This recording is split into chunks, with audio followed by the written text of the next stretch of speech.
Hello po! For today's video ay magluluto naman po tayo ng ginisang halaan with Sprite. Tara, samahan niyo po ako at magluluto na po tayo. Dito po sa kalan, ilagay na po natin itong kawali. Buksan na po natin itong apoy. At kapag mainit po itong ating kawali, maglalagay na po tayo ng butter. Kung wala po kayong butter, pwede rin po kayo magamit ng mantika. At ilalagay na po natin itong 4 na botil na bawang na dinurog ko na po. After po nating mailagay po itong bawang, ito po ay hahaluin po natin para po maiwasan pong masunog. Kapag naamoy na po natin yung aroma ng bawang, isusunod na po nating ilalagay ay ito pong sibuyas. Pagkatapos po nating mailagay, hahaluin po ulit natin. Kapag malambot na po itong sibuyas na linagay po natin, isusod na po natin itong luya. Isa sa mga sangkap na magpapaalis ng lansa sa ating halaan. Sunod naman po nating ilalagay ay itong 2 pirasong kamatis. Haluin lang po ulit natin. At ilalagay na po natin itong 1 kilong halaan. Igigisa na po natin. Ibuhos na po natin dito sa ating kawali. At pagkatapos po nating mailagay, hahaluin po ulit natin. Hanggang sa mag-combine na po lahat ng mga sangkap na linagay po natin.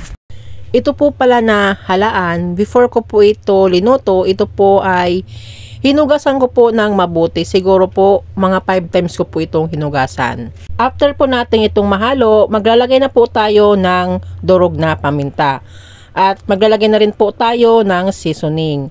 At ito po ay hahaluin po ulit natin. After naman po natin itong mahalo, maglalagay na po tayo ng Sprite. Yung gamit ko pong Sprite dito ay yung Sprite mismo. At maglalagay din po tayo ng mga 1 baso lang pong tubig. Haluin po ulit natin para po mag-combine na po yung Sprite dito sa ating linuluto.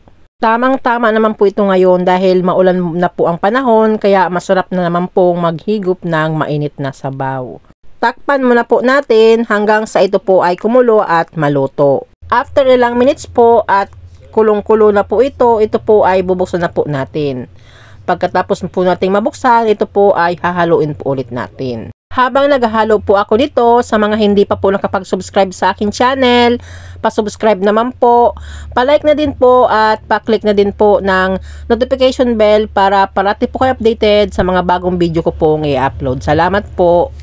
Nag-add po pala ako ng 1/2 teaspoon na salt dahil medyo matabang pa po itong ating linuluto. Dahil nakukulangan pa po ako sa lasa nito, kaya nag-add pa po ako ng patis. Mga 1 tablespoon po. Depende pa rin po yan sa inyo kung anong gustong seasoning ang inyong ilalagay.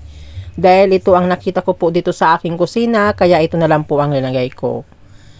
At ito po ay hahaluin po ulit natin. Dahil ito po ay luto na, ito po ay hahanguin na po natin. Patayin na po natin itong apoy dahil luto na po ito. Isasalin na po natin ito sa isang lalagyan dahil kakain naman po tayo. Ang sarap po ng sabaw nitong ginisang halaan. Sabaw pa lang, ulam na. Kaso po kapag naluto na po ito, ang laman nito ay ang liliit na lang po kesa po sa tahong. Pero para sa akin, mas masarap po ang sabaw nito kaysa sa tahong. At heto na po ang ating ginisang halaan with Sprite. Thank you for watching. Don't forget to like, share, and subscribe. Tenderang Kusinera. Bye-bye. God bless us all.